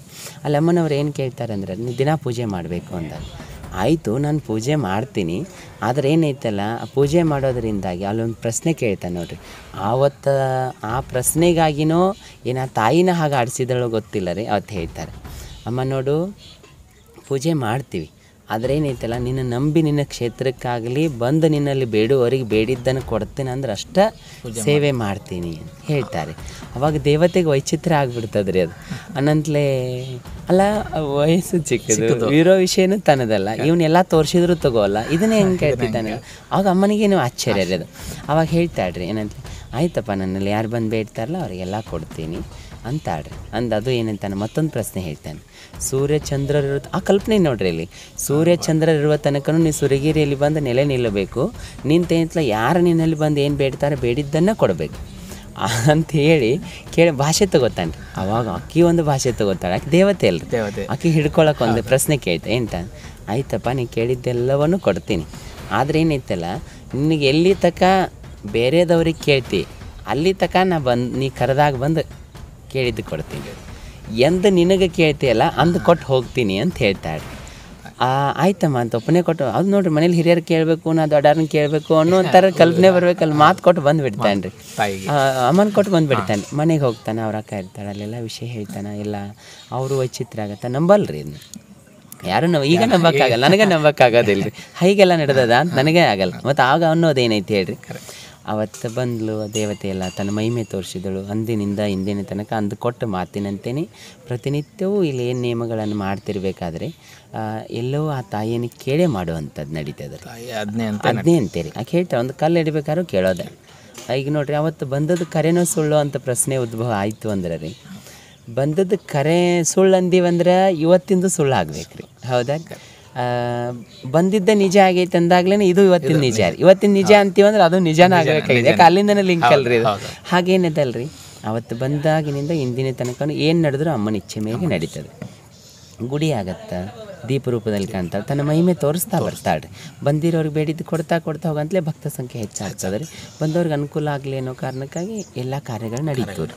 ದೇವಾಲಯ ಮುಗಿದಿಂದ ಅಮ್ಮಂದು ಕುಂಭಾಭಿಷೇಕ ಮಾಡೋ ವಿಷಯ ಬರ್ತದೆ, ಅಂದರೆ ಪ್ರತಿಷ್ಠಾಪನೆ ಬಂದಾಗ ಅಮ್ಮ ಹೇಳ್ತಾಳೆ ರೀ, ನನಗೆ ಮದುವೆ ಇದನ್ನ ಏನು ಹೇಳ್ತಾ ಮೂರ್ತಿ ಮಾಡಬೇಕಾದ್ರೂ ಒಂದು ನೇಮ ಆಗತ್ತೆ ರೀ. ಏನಾಗತ್ತೆ ಅಂದ್ರೆ ರೀ, ಮದುವೆ ಆಗಲಾರ್ದ ಕಣ್ಣೇ ಇರಬೇಕು, ಅದು ಲಿಂಗಾಯತ ಕುಟುಂಬದಾಗ ಇರಬೇಕು, ಅಂಥಕ್ಕಿ ಕಡೆ ನನ್ನ ಮೂರ್ತಿ ಆಗಬೇಕು, ಇದು ವೈಚಿತ್ರ್ಯ ರೀ. ಆಗ ಅಮ್ಮ ಹೇಳ್ತಾಳೆ ರೀ, ಇದು ಸಾಧ್ಯ ಇಲ್ಲದ ವಿಚಾರ, ಜನ ದೈದವ್ರು ಸಾಧ್ಯ ಇಲ್ಲ, ಇದು ಹೆಂಗಾಗದ, ಹೆಣ್ಮಕ್ಳು ಮಾಡೋದ ನೋಡಿಲ್ಲ, ಹೋಗಲಿ ಮಾಡ್ತಾಳಂದ್ರೂ ಅವ್ರ ಅಪ್ಪ ಅವ ಏನೋ ವಂಶಜರು ಮಾಡ್ತಿದ್ರು ಅಂದ್ರೆ ಕಲ್ತಾಳಲ್ಲೂ, ಮತ್ತು ಕಲ್ತಿದ್ಲಂದ್ರೂ ಆಕೆ ಲಗ್ನಾಗಿತ್ತಂದ್ರೆ ಎಲ್ಲಾನು ಪ್ರಶ್ನೆ ಇಲ್ರಿ, ಇವೆಲ್ಲ ನೋಡೋದ್ರಿ ಆಗದ ವಿಷಯ. ಅಮ್ಮ ಇದಂತೂ ಆಗೋದಿಲ್ಲ, ಇದನ್ನ ಬಿಟ್ಟ ಹೇಳಿ ನೀನು ಅಂತ ಇವ್ರು ಹೇಳ್ತಾರೆ. ಅಮ್ಮ ಹೇಳ್ತಾರೆ, ನೀವ್ಯಾಕೆ ಚಿಂತೆ ಮಾಡ್ತೀರೋ, ಅದನ್ನ ಹೇಳಿನಿ ಅಂದ್ರೆ ಅಕ್ಕತ್ತದ ತರಾಕಿ ನಾದೇನಿಲ್ಲ ಅಂತ. ಆಯ್ತು, ಎಂದು ತರ್ತೀಯಮ್ಮ, ದೀಪಾವಳಿ ಪಾಡ್ಯಕ್ಕೆ ಕರ್ಕೊಂಡು ಬರ್ತೀನಿ, ಅವತ್ತು ನೀವು ಬಂದಿದ್ದು ಆಕೆ ಇಲ್ಲಿ ಸನ್ನಿಧಾನದ ನೇಮ ಅದ, ಏನೇ ಕಾರ್ಯಗಳು ಕೊಡಬೇಕಂದ್ರೆ ಒಪ್ಪಿಗೆ ಮಾಡ್ಬೇಕಂದ್ರೆ ಒಪ್ಪಂದ ಪತ್ರ ಅಂತೀವಲ್ರಿ, ಹಂಗೆ ಇಲ್ಲಿ ಒಪ್ಪಂದ ಪತ್ರ ಏನು ಅಂದ್ರೆ ವಿಳ್ಳೆದೆಲ್ಲಿ ಅಡಿಕೇರಿ, ಅದನ್ನು ಕೊಟ್ಟರು ಅಂದ್ರೆ ಆಮಂತ್ರಣ ಕೊಟ್ಟರು ಅಂತ ಹಂಗ್ರಿ, ಕೆಲ್ಸಕ್ಕೆ ಒಪ್ಪಿಗೆ ಕೊಟ್ಟರು ಅಂದಂಗೆ. ಅವತ್ತನ್ನು ಹೇಳ್ತಾಳೆ, ವಿಳ್ಳೆ ಕೊಡ್ರಿ.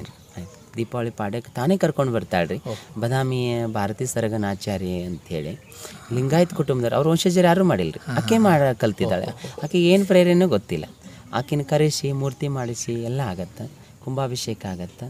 ಹೇಳ್ತಾಳ್ರಿ ಅವತ್ತೊಂದು ಮಾತು ಹೇಳ್ತಾಳ್ರಿ, ಆ ವೈಚಿತ್ರ್ಯ ಎಂಥದ್ದಂದ್ರೆ, ನನ್ನ ದೇವಾಲಯಕ್ಕೆ 21 ಊರಿನ ಕುಂಭ ಕಲಶ ಬರಬೇಕು, 5 ನದಿ ನೀರು ಬರಬೇಕು, 5 ಪುಷ್ಕರಣಿ ನೀರು ಬರಬೇಕು, ಹಾಂ ರೀ, 5 ಹಾಲಿನ ಕೊಡ, 5 ಕುಂಕುಮ ಕೊಡ, ಹೀಗೆ ಎಲ್ಲ ನಾನಾ ಥರದ 480 ವಸ್ತುಗಳಿಂದ ಕೂಡಿ ತಿರುಪತಿ ತಿರುಮಲದ ಅರ್ಚಕರು ಬಂದು ಅವ್ರು ಹೋಮ ಮಾಡಿ ಪ್ರತಿಷ್ಠಾಪನೆ ಮಾಡಬೇಕು.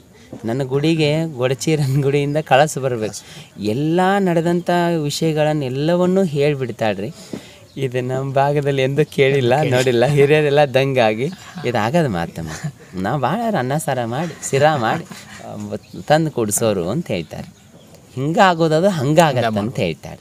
2019ರಲ್ಲಿ ಅಂದು ಹೇಳಿದಂತೆಯೇ ಕುಂಭಾಭಿಷೇಕ ಅಷ್ಟೇ ವೈಭವದಿಂದ ಜರಿಗೆ ಹೋಯ್ತು ರೀ. ಅವತ್ತು ಪ್ರತಿಷ್ಠಾಪನೆಗೊಂಡ್ಲು. ಕೊಂಡಿಂದ ಮುಂದೆ ದೊಡ್ಡ ಘಟ್ಟ ರೀ. ಇವತ್ತೇನು ಅಂಬಾರಿ ವಿಷಯ ನೀವು ಕೇಳಿದ್ರಂದ್ರೆ ಈ ಘಟ್ಟಕ್ಕೆ ಬರುತ್ತೆ ರೀ. ಯಾಕಂದ್ರೆ ಇಲ್ಲಿ ವಿಷಯ ಏನು ಅಂದ್ರೆ ರೀ, ಏನೇ ಆಗಬೇಕಂದ್ರೂ ಹೇಳುವಾಕಿದಾಳಂದಾಗಿ ಉದಾಹರಣೆ ಒಂದು ಹಳ್ಳಿ ಒಳಗೊಂದು ಮಾತದೆ, ಕನ್ನಡಿ ಇಟ್ಕೊಂಡು ಕಣ್ಣಾಗೆ ಯಾಕೆ ಬಟ್ ಸುಚ್ಕೊಳ್ಳೋದು ಅಂತ ಹೇಳಿ ಮಾತಂತಾರೆ. ಹಾಗೇನಿದೆ ಅಮ್ಮ ಇರಾಕ್ಲೇನೆ ಅಮ್ಮ ಜಾತ್ರೆಯನ್ನು ಹೇಗೆ ಮಾಡೋದು ಅಂತ ಕೇಳೋಣಂದಾಗ ಹೇಳ್ತಾಳೆ, ನಮ್ಮ ಜಾತ್ರೆ ಮಾಡಿದ್ರೆ ದೀಪಾವಳಿ ಅಮಾವಾಸ್ಯೆ ಆದ 5ನೇ ದಿನಕ್ಕೆ ದೈವದ ಉಡಿ ತುಂಬಬೇಕು, ನಂತರದಲ್ಲಿ ನನಗೆ ಅಂಬಾರಿ ಮಾಡಬೇಕು ಅಂತ ಹೇಳಿಬಿಡ್ತಾಳೆ. ಅಮ್ಮನ ಆಜ್ಞೆ ಆಗ್ತದೆ ರೀ, ವಾಣಿ ಬಂದ್ಬಿಡ್ತದೆ ರೀ. ಅಂಬಾರಿ ಅನ್ನೋದೇ ಗೊತ್ತಿಲ್ಲ ಹೇಳ್ಬೇಕಂದ್ರೆ, ಗೊತ್ತಿದ್ರು ಅದು ಮೈಸೂರದ್ದು, ಅದೊಂದು ಬಿಟ್ರೆ ನೋಡಿಲ್ಲ ಇರ್ಬೋದ್ರಿ. ನಾಡಿನಾದ್ಯಂತ ಎಲ್ಲಾದರೂ ಮಾಡ್ತಿರ್ಬೋದ್ರಿ, ಆದ್ರೆ ನಮಗೆ ಗಮನಕ್ಕಿಲ್ಲ.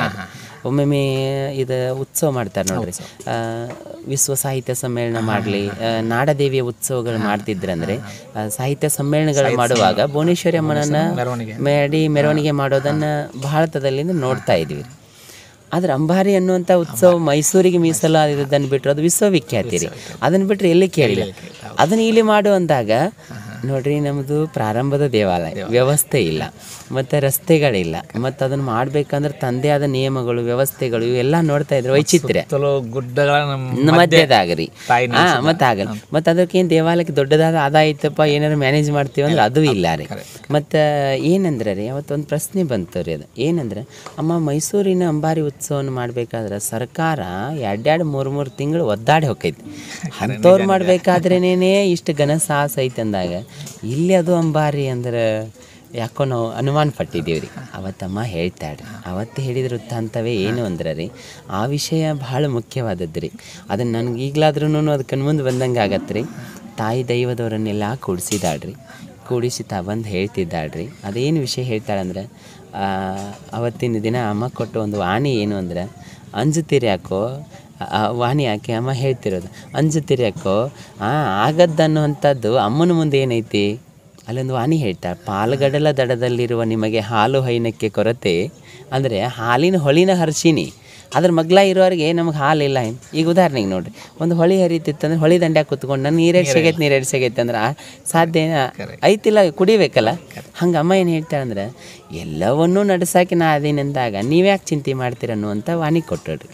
ಅವಾಗ ಹೇಳ್ತಾಳ್ರಿ, ಏನು ಹೇಳ್ತಾಳಂದ್ರೆ, ವಿಜಯನಗರದಲ್ಲಿ ಇದ್ದಾಗ ನಾನು ಆನೆ ಅಂಬಾರಿಯಲ್ಲಿ, ಆನೆಗುಂದಿ ಒಳಗಿದ್ಲಲ್ಲ, ಆನೆ ಅಂಬಾರಿಯಲ್ಲೇ ನಾನು ಮೆರೆದಾಡಿದಾಕಿ ಅದೇನಾಗ್ತದೆ, ಅವನತಿ ಹೊಂದಿದ ನಂತರ ಅದೇ ಶ್ರೀರಂಗಪಟ್ಟಣಕ್ಕೆ ಹೋಗಿ ಆ ನಂತರದಲ್ಲಿ ಮೈಸೂರಿಗೆ ಬಂದು ಮೈಸೂರಿನಲ್ಲಿರೋ ಅಂಬಾರಿ ಅದು ವಿಜಯನಗರದ್ದೇ. ಈ ಅಮ್ಮನವ್ರು ಹತ್ತಿಳಿದಂಥ ಅಂಬಾರಿನೇ ರೀ ಅದು ಹೇಳಬೇಕಾದ್ರೆ ರೀ. ಆ ಅಂಬಾರಿ ಒಳಗೆ ಹತ್ತಿಳಿದಂಥ ಅಮ್ಮನವರಿ, ಹತ್ಯೆ ಹೋದಂಥ ಅಮ್ಮನವರಲ್ರಿ, ಅಲ್ಲೇ ಅದು ನಾಡ ಉತ್ಸವ ಆಯಿತು, ರಾಜ್ಯರದಾಯಿತು, ಆ ಪರಂಪರೆಯಲ್ಲಿ ಬಂತು ರೀ. ಅವತ್ತು ಆ ವಿಷಯ ಹೇಳ್ತಾಳೆ. ಒಂದು ದಿನ ಏನಾಯಿತು ಅಂತಂದರೆ, ಮಂಗಳವಾರ ವಿಜಯನಗರದಲ್ಲಿ ಅಂಬಾರಿಯನ್ನು ಹತ್ತಬೇಕು ಅಂತ ತಿಳ್ಕೊಂಡು ಅಮ್ಮ ಎಲ್ಲ ತಯಾರಿಗಳಾದಾಗ ಅಲ್ಲೊಂದು ಅನಾಚಾರ ನಡೆದು ಬಿಡ್ತದೆ. ಹಿಸ್ಟ್ರಿ ಒಳಗೂ ಸಿಗತ್ತೆ ರೀ. ಅವತ್ತು ಅನಾಚಾರ ನಡೆದು ಕೊಲೆ ಹತ್ಯೆಗಳೆಲ್ಲ ನಡೆದು ಆ ಉತ್ಸವದಲ್ಲಿ ಬಂದಂಥ ಕಲಾವಿದರು ಅವರೆಲ್ಲ ಚಿಲಾಪಿಲಿಯಾಗಿ ಅಮ್ಮನಿಗೆ ಅದೇ ಘಟನೆಯೇ ಮನಸ್ಸಿಗೆ ನೋವಾಯಿತು ಅಂತ ಗತ್ತರಿಗೆ ಚರಿತ್ರೆ ಒಳಗೂ ಅದರೇ ಅದು. ಏನು ಹೇಳ್ತಾರೆ ಅಂದರೆ ರೀ, ಅಮ್ಮ ಅದನ್ನು ಹೇಳಿಬಿಡ್ತಾಳೆ. ಹೇಳಿದ ನಂತರ ನಮಗೆ ಅದನ್ನು ಸರ್ಚ್ ಮಾಡೋ ಗತ್ತರಿಗೆ ಸಿಕ್ಕಿದ್ರಿ. ಅಂದ್ರೆ ಅಲ್ಲಿ ಚರಿತ್ರೆ ಒಳಗೆ ಸಿಕ್ಕಿದ್ದು ಓದಿ ಹೇಳ್ತಾರೇನೋ ಅಂತ ನಿಮ್ಗೆ ಅನ್ನಿಸ್ಬೋದು. ಅಮ್ಮನವರಿಂದ ಕೇಳಿದ ವಿಷಯ ಇದು. ಅವತ್ತು ಹೇಳ್ತಾಳ್ರಿ, ಅಲ್ಲಿ ಅನಾಚಾರಗಳು ನಡೀತು. ಏನು ಹೇಳ್ತಾರೆ ಅಂದರೆ, ವಿಜಯನಗರದಲ್ಲೇ ನಾನು ಅಂಬಾರಿ ಹತ್ತಿ ಇಳಿದಂತಕ್ಕಿದ್ದೀನಿ, ಅಲ್ಲಿ ಅಂಬಾರಿ ಒಳಗೆ ಬಂದಂತಾಗಿ ಅಲ್ಲಿಂದ ಹಿಡಿದು ಬಂದು ನಾನು ಅಲ್ಲಿ ಅವತ್ತು ಘಟನೆ ನಡೀತು, ಅನಾಚಾರ ನಡೀತಲ್ಲ, ಮುನಿಸ್ಕೊಂಡು ನದಿ ಒಳಗೆ ಸರಪು ರೂಪದಲ್ಲಿ ಹರಿದು ಬಂದು ಗತ್ತರಿಗೆಯನ್ನು ಕುಳಿತು ಬಳಿಕ ಗತ್ತರಿಗೆ ಒಳಗೆ ಬಂದ ತಕ್ಷಣ ಏನಾಗತ್ತಂದ್ರೆ ಅಮ್ಮನವ್ರು ಹೇಳಬೇಕು, ನಾನು ಅದನ್ನೇ ಉತ್ಸವ ಮಾಡಬೇಕು ಅಂತಿರ್ತಾಳ್ರಿ. ಅಂತರ್ಲೇ ಬರೋದು ಅಂತ ಹಂಗೆ ಇದ್ರ ಅರ್ಥ ರೀ. ಅಮ್ಮನ ಆನೆ ಮೇಲೆ ಬರೋದು ಅಂತರ್ಲೇ ಬಂದಂಗೆ ಅಂತ ನಾವು ಹಳ್ಳಿ ಭಾಷೆ ಒಳಗೆ ಅಂತಾರೆ. ಹಾಗೆ ಅಲ್ಲಿ ಹೇಳಬೇಕಾದದ್ದನ್ನು ಮತ್ತು ಅಲ್ಲೇನೋ ವಿಷಯಗಳನ್ನು ನಮ್ಮ ಅದು ಏನು ಗಮನಕ್ಕೆ ಬರಲಿಲ್ಲೋ ಗೊತ್ತಿಲ್ಲ ರೀ. ಅಲ್ಲಿ ಭಾಗ್ಯದ ದೇವತೆ ಅಂದ ತಕ್ಷಣ ಭಾಗ್ಯವಂತಿನೇ ಆಗಿಬಿಟ್ಲ್ರಿ ಇಲ್ಲಿ. ಅವಾಗಿನಿಂದ ಅಮ್ಮನಿಗೆ ಒಂದು ಕೊರಗಿತ್ತಂತ್ರಿ. ಅವತ್ತು ಹೇಳ್ತಾಳ್ರಿ ಅಮ್ಮ, ನನಗೆ ವಿಜಯನಗರದಲ್ಲಿ ನಾನು ಭುವನೇಶ್ವರಿ ಅಂತ ಕರಿತಾ ಇದ್ದರು, ಗತ್ತರಿಗೆ ಬಂದು ಭಾಗ್ಯದ ದೇವಿ ಭಾಗಮ್ಮ ಅಂತ ಕರೆದ್ರು, ನನ್ನ ಮೂಲ ಹೆಸರು ಅಳದು ಹೊಂಟೈತಲ್ಲ, ಅದು ಉಳಿಬೇಕಲ್ಲ. ಅದಕ್ಕಾಗಿ ಈ ಕ್ಷೇತ್ರಕ್ಕೆ ಅಮ್ಮ ಅವತಾರ ತಾಳಿ ಬರುವಾಗ ಅವತ್ತೊಂದು ಮಾತು ಹೇಳ್ತಾಳಂತ್ರಿ. ಏನಂತ ಅಂತ, ದೇವತೆಗಳೆಲ್ಲರೂ ನೀ ಸುರಗಿರಿಗೆ ಹೋಗಿ ನೆಲೆಸಬೇಕು ಅಂತ ಹೇಳಿದಾಗ ಅಮ್ಮ ಏನು ಹೇಳ್ತಾನೆ, ಹೊಕ್ಕಿನ ಸುರಗಿರಿಗೆ ಇಲ್ಲ ಅಂತಲ್ಲ, ಆದರೆ ಅಲ್ಲಿ ಭುವನೇಶ್ವರಿ ಅಂತಲೇ ನನ್ನ ಅವತಾರ ಆಗಬೇಕು ಅಂದರೆ ಭುವನೇಶ್ವರಿ ಅನ್ನೋ ಹೆಸರಿನಲ್ಲಿ ಸಾಕ್ಷಾತ್ ಆ ತಾಯಿಗೇನೆ ಎಷ್ಟೊಂದು ಪ್ರೀತಿ ಐತೆ ಅಂದರೆ ಅದಕ್ಕೇನೆ ನಾಡ ದೇವತೆಯಾಗಿ ಅದನ್ನು ಭುವನೇಶ್ವರಿ ಅಂತ ನಮ್ಮ ಕನ್ನಡಿಗರು ಆರಿಸಿದ್ರೇನೋ ಗೊತ್ತಿಲ್ಲ ರೀ. ಹಂಗೆ ಅವತ್ತು ಹೇಳ್ತಾಳ್ರಿ, ಅಲ್ಲಿ ಭುವನೇಶ್ವರಿ ಅನ್ನಲಿಲ್ಲ ಅನ್ನಂತಲೇ ಅದನ್ನ ಅಂಬಾರಿ ಉತ್ಸವಲ್ಲಿ ನನಗೆ ತಗೊಳ್ಳಿಲ್ಲ. ಅದಕ್ಕೆ ಅಲ್ಲಿ ಸಿಡಿ ಆಟವನ್ನು ಆಡಿ ಜನರನ್ನು ವೈಚಿತ್ರ್ಯಗೊಳಿಸಿ ತನ್ನ ಲೀಲೆಯನ್ನು ಆ ಅವತಾರದಲ್ಲಿ ಮಾಡಿದಳು. ಅದಕ್ಕೆ ಇಲ್ಲಿ ಹೇಳ್ತಾಳೆ, ವಾರ್ಷಿಕೋತ್ಸವ ಮಾಡೋದೇ ಆಯಿತು ಅಂದರೆ ನನ್ನ ಉತ್ಸವ ನೀವು ಮಾಡ್ತೀನಿ ಅಂದರೆ, ಇನ್ನು ಹಾಗೇ ನೀವು ಪ್ರಸಾದ ಹಾಕಿ ಇದು ಮಾಡ್ತೀನಿ ಅಂದ್ರೆ ಮಾಡಿರಿ, ಜಾತ್ರೆ ಅಂತ ಮಾಡ್ತೀನಿ ಅಂದರೆ ಅಂಬಾರಿನೇ ಮಾಡಬೇಕು ಅಂತ ಹೇಳಿದಾಗ ಅಮ್ಮ ನಮಗಂತೂ ಸಾಧ್ಯ ಇಲ್ಲ, ಇದು ಭಾಳ ಕಠಿಣ ಅಂದಾಗ ನಾನು ಅದೇನು ಮಾಡಿರಿ ಅಂತ ಹೇಳಿದ ಅವತ್ತೊಂದು ಮಾತು ಹೇಳಿಬಿಡ್ತಾಳೆ. ಅದರ ತಯಾರಿಗೆ ಅಂತೇಳಿದ ಆ ನಂತರದಲ್ಲೆಲ್ಲ ಕೆಲಸ ಪ್ರಾರಂಭಗೊಳ್ತಾವ್ರಿ. ಅಮ್ಮ ಹೇಳ್ತಾಳೆ, ಆ ಅಂಬಾರಿಯನ್ನು ಹೀಗೆ ಮಾಡಿಸ್ಬೇಕು, ಭಕ್ತರೇ ಮಾಡಿಸ್ತಾರೆ, ಇಲ್ಲಿಂದನೇ ಬರ್ತದೆ ಎಲ್ಲವೂ. ಅವತ್ತಿನ ದಿನ ಹೇಳಬೇಕಂದ್ರೆ ಅಂಬಾರಿ ನಡೀತದಲ್ರಿ, ಎಲ್ಲರೂ ನೋಡಿದ ಲೆಕ್ಕಾಚಾರಕ್ಕೂ ಅಂಬಾರಿಯಲ್ಲಿ ಇರುವಂಥ ವಿಷಯಕ್ಕೂ ನನಗೆ ವೈಚಿತ್ರ್ಯ ಆಗೋದು ಅದೇ ರೀ. ಎಲ್ಲರೂ ನೀವು ಆಗಲೇ ಒಂದು ಪ್ರಶ್ನೆ ಕೇಳ್ತಾ ಇದ್ದೀರಿ, ಅಂಬಾರಿ ಉತ್ಸವ ಅಂದ ತಕ್ಷಣ ಎಲ್ಲ ನೋಡಿ ಬಹಳ ಆನಂದ ಆಯಿತು, ಬಹಳ ಖುಷಿ ಆಯಿತು ಎಲ್ಲ ಅಂತ ನೀವು ಅಂತೀರಿ. ನನಗೆ ಅಂಬಾರಿಯಲ್ಲಿ ನೋಡ್ತಿರ್ಬೇಕಾದ್ರೆ ನನಗೆ ಕಾಣಿಸೋದು ಏನು ಅಂದ್ರೆ ರೀ, ನನಗಲ್ಲಿ ಕಾಣಿಸುವಂಥ ವಿಚಾರ ಏನು ಅಂದ್ರೆ, ಎಲ್ಲರೂ ಹೇಗೆ ನೋಡ್ತಾರೇನೋ ಗೊತ್ತಿಲ್ಲ, ನಾನು ನೋಡೋದೇನೆಂದರೆ ಅಲ್ಲಿ ಬರುವಂಥ ಕಲಾವಿದರು ಅವರ ಕಲೆಯನ್ನು ಪ್ರದರ್ಶಿಸ್ತಾ ಇರಬೇಕಾದ್ರೆ, ಜನರನ್ನು ರಂಜಿಸ್ತಿರ್ಬೇಕಾದ್ರೆ, ಆನಂದಿಸ್ತಿರ್ಬೇಕಾದ್ರೆ ಇನ್ವಾಲ್ವ್ ಆಗಿ ಅವರು ಇದು ಮಾಡ್ತಿರ್ತಾರೆ. ಇವರು ಜನ ನೋಡಿ ಖುಷಿ ಪಡ್ತಿರ್ತಾರೆ. ಅಲ್ಲಿ ಏನಾಗತ್ತಂದ್ರೆ ಜನರನ್ನು ಖುಷಿ ಪಡ್ತಿದ್ದಾರಲ್ಲ ಅನ್ನೋದು ಒಂದು ರೀ, ಇಷ್ಟು ಕಲಾವಿದರು ಬದುಕಿದ್ರಲ್ಲ ಅಮ್ಮನ ಸನ್ನಿಧಾನದಿಂದ ಅನ್ನೋದು ನನ್ನ ಕಲ್ಪನೆ ರೀ. ಅದಕ್ಕಾಗಿ ಅದು ಆ ಕಲೆಯನ್ನು ಒಂದು ಇದಕ್ಕೆ ಉಳಿಸಿದ್ರಲ್ಲ ರೀ, ಅಳದು ಹೋಗುವಂಥದ್ದು ಉಳಿಸೋದಕ್ಕೆ ತಾಯಿ ನೋಡ ಮನೆ ಸುರಗಿರಿಯಲ್ಲಿ ನಡೆಯುವಂಥ ಜಾತ್ರೆ ಒಂದಿಷ್ಟು ಜನ ಅಂತಿರ್ಬೋದು, ಏನಪ್ಪ ಭಾಳಷ್ಟು ವಾದ್ಯ ಮೇಲೆ ತಂದು ಇದೆಲ್ಲ ಮೂಢನಂಬಿಕೆ ಅದು ಇದು ಅಂತ ಅಂತಿರ್ಬೋದು. ನೋಡ್ರಿ, ಅದು ಮೂಢನಂಬಿಕೆನೇ ಇರಲಿ, ಅದು ಧರ್ಮದ ಲೆಕ್ಕಾಚಾರದಲ್ಲಿ ಜನರಲ್ಲಿ ಏನೋ ಇರಲಿ, ನಾನು ಮೂಢನಂಬಿಕೆ ಅಂತ ಒಪ್ತೀನಿ ಇಲ್ಲ ಅಂತಲ್ಲ, ಆದರೆ ಆ ಜಾತ್ರೆಯಿಂದಾಗ ಆ ಕಲಾವಿದರು ಬದುಕ್ತಾರಲ್ಲ ಅದಕ್ಕರ ಮಾಡಿರಿ ಉತ್ಸವ, ಬೇರೆ ಏನಲ್ಲ. ಯಾಕಂದ್ರೆ ಜನರಿಗೆ ನೋಡ್ರಿ, ಹಾಗೆ ಅವ್ರನ್ನ ಕಲಾವಿದರಂತಂದು ಮನೆ ಮುಂದೆ ಬಾರಿಸನ್ರಿ, ಮನೆ ಮುಂದೆ ಬಾರಿಸೋದು ಯಾವಾಗ ಅಂದ್ರೆ ಲಗ್ನದಾಗ ಬಾರಿಸ್ತಾರೆ, ಇಲ್ಲಕ ಹೋದಾಗ ಬಾರಿಸ್ತಾರೆ, ಇಷ್ಟೇ ರೀ. ಅದು ಏನಿದೆ, ದುಃಖದಾಗಿದ್ದಾಗ ಕೊಟ್ಟಾಟ ತೊಗೋಬೇಕು, ಖುಷಿ ಇದ್ದಾಗ ಕೊಟ್ಟಾಟ ತೊಗೋಬೇಕು, ಹೀಗಾಗತ್ತಲ್ಲ. ನನಗೆ ಉತ್ಸವ ನೋಡ್ತಿರ್ಬೇಕಾದ್ರೆ ಏನು ಅನ್ಸತ್ತಂದ್ರೆ, ಅವತ್ತಲ್ಲಿ ವ್ಯಾಪಾರಿಗಾರರು ಬದುಕ್ತಾರೆ, ಆ ಹೂವಿನವ್ರು ಬದುಕ್ತಾರೆ, ಮತ್ತು ಗಾಡಿಯವ್ರು ಬದುಕ್ತಾರೆ, ಮತ್ತು ಆ ಕಲಾವಿದರಿಗೆ ಒಂದು ಏನಾಗತ್ತಲ್ಲ, ನನಗೆ ಈ ಥರದ ಆನಂದ ಪಡ್ತಾಯಿರ್ತೀನಿ. ಮತ್ತು ಇನ್ನೊಂದು ಏನಂದರೆ, ಅಮ್ಮ ಅಂಬಾರಿಯಲ್ಲಿ ಬರ್ತಿರ್ಬೇಕು, ನನ್ನ ಸಂಕಲ್ಪ ಏನು ಅಂದ್ರೆ ರೀ, ಅಮ್ಮ ಈ ಸಂಭ್ರಮ ವೈಭವವನ್ನು ಕೊಟ್ಟಿಲ್ಲ, ಅವತ್ತು ಒಂದು ದಿನ ಇಷ್ಟೆಲ್ಲ ಜನತೆ ತಮ್ಮ ಜಂಜಾಟವನ್ನು ಮರೆತು ಆನಂದದಾಗ ಅದಾರಲ್ಲ, ನೀ ಆಶೀರ್ವಾದ ಮಾಡಿಯೋ ಬಿಟ್ಟಿಯೋ ನನಗೆ ಗೊತ್ತಿಲ್ಲ, ಆದರೆ ಆನಂದ ಪಡೋಕೆ ಒಂದು ಅವಕಾಶ ಕೊಟ್ಟಿಲ್ಲ, ಇದೇ ಆಶೀರ್ವಾದ ರೀ, ಇದಕ್ಕಿಂತ ಇನ್ಯಾವ ಆಶೀರ್ವಾದ ಐತೆ ಹೇಳ್ರಿ. ಅದಕ್ಕಾಗಿ ಅದನ್ನೆಲ್ಲ ನೋಡ್ತಾ ಇದ್ರೆ ನನಗೆ ಅನ್ಸುತ್ತೆ, ಅಮ್ಮ ನೀನು ಅವತ್ತು ನೀ ಅಂದಾಗ ನಾವು ಅಲ್ಲಿ ಅಂದಿದ್ದೀವಿ ಅಂದರೆ ಇದನ್ನು ನೋಡೋಕೆ ಆಗ್ತಿರ್ಲಿಲ್ಲ. ಪೂರ್ವದಲ್ಲೂ ಅಂಬಾರಿ ಅನ್ನುವಂಥದ್ದು ವಿಜಯನಗರ ಕಾಲದಲ್ಲಿ ನಡೆದಂಥ ಮಾದರಿಯನ್ನೇ ಅದು ಅಳೆದು ಹೋಗಿ ಮೈಸೂರಿಗೆ ಸೇರ್ತದೆ. ಅಲ್ಲಿಗೆ ಬಂದರೂ ಚಾಮುಂಡೇಶ್ವರಿ ಅಂದರೆ ಬೇರೆ ಇಲ್ಲ, ಅದೇ ಅಮ್ಮನವರೇ ರೀ. ಅದಕ್ಕೇನದಲ್ಲ, ಆ ತಾಯಿ ನಾನಾ ರೂಪ ನಾನಾ ವಿಧ ರೀ. ಹೀಗೆ ಬರ್ತಿರ್ಬೇಕಾದ್ರೆ ರೀ, ಬಂದು ಇಲ್ಲಿ ನಡೆಯೋದಕ್ಕೆ ತಾಯಿ ಹೇಳಿದಂತೆಯೇ ಅಂಬಾರಿ ಪ್ರಾರಂಭ ಆಯ್ತೇ ಹೊರತು ಬೇರೆ ಏನಿಲ್ಲ. ಅವತ್ತು ನಾವು ಒಂದು ಪ್ರಶ್ನೆ ಮಾಡಿದ್ವಿ ಅಮ್ಮನವರನ್ನು, ಅಮ್ಮ ಪಲ್ಲಕ್ಕಿ ಮಾಡೋಣ, ರಥ ಮಾಡೋಣ ಅಂತ ಕೇಳಿದಾಗ, ರಥ ಮಾಡೋಣ ಅಂತ ಹೇಳಿದಾಗ ರೀ, ಅಮ್ಮ ಹೇಳಿದೇಳ್ರಿ, ಏನು ಹೇಳ್ತಾಳೆ ಅಂದ್ರೆ ರಥವನ್ನು ಯಾಕೆ ಬ್ಯಾಡ ಅಂದದಕ್ಕೆ ಇರುತ್ತ ಅಂತ ಹೇಳಿದಾಳ್ರಿ. ಮಾಡಬೇಡ್ರಿ ಅಂತಲ್ಲ, ಇರೋ ನನ್ನ ಪದ್ಧತಿ ಹೀಗಿತ್ತು.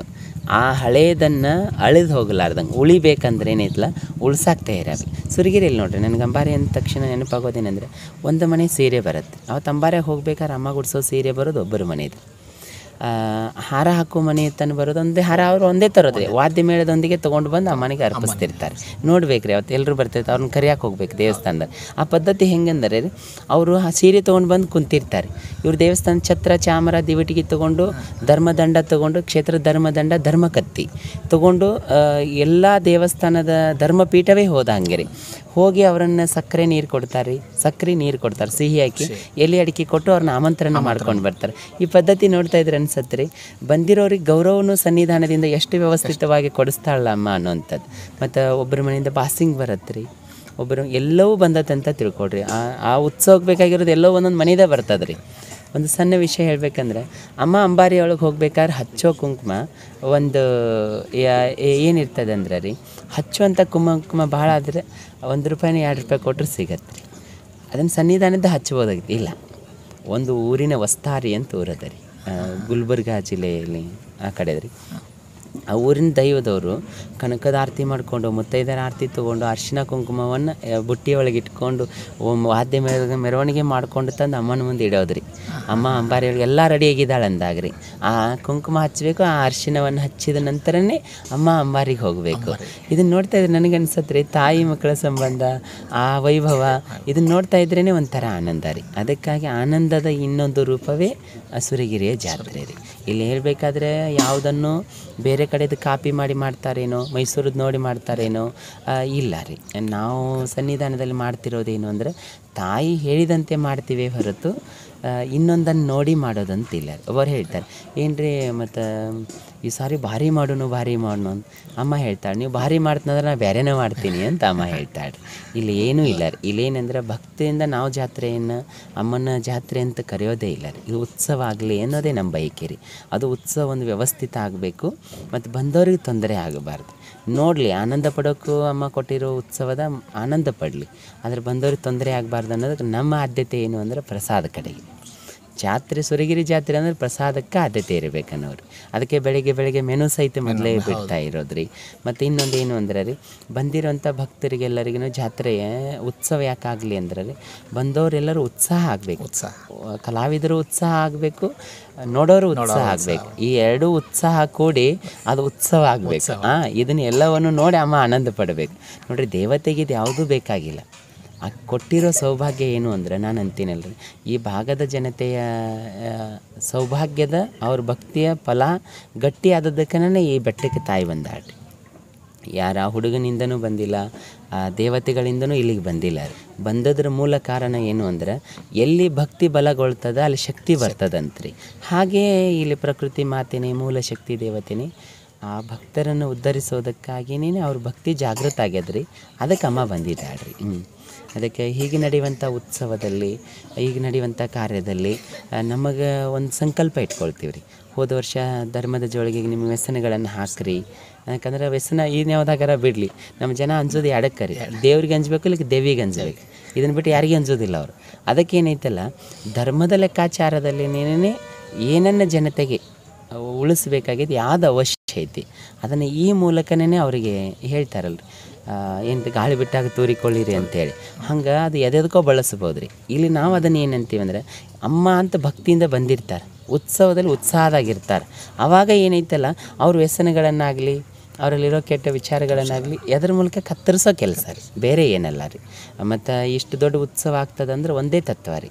ಉತ್ಸವಕ್ಕೆ ಭಕ್ತರಿಂದ ಏನಾರು ಸಂಗ್ರಹಿಸ್ತಾರೇನೋ, ಇಸ್ಕೋತಾರೇನೋ, ನಮ್ದು ಏನು ಇಸ್ಕೊಳ್ಳೋದು ತರೋದು ಇಲ್ಲ ರೀ.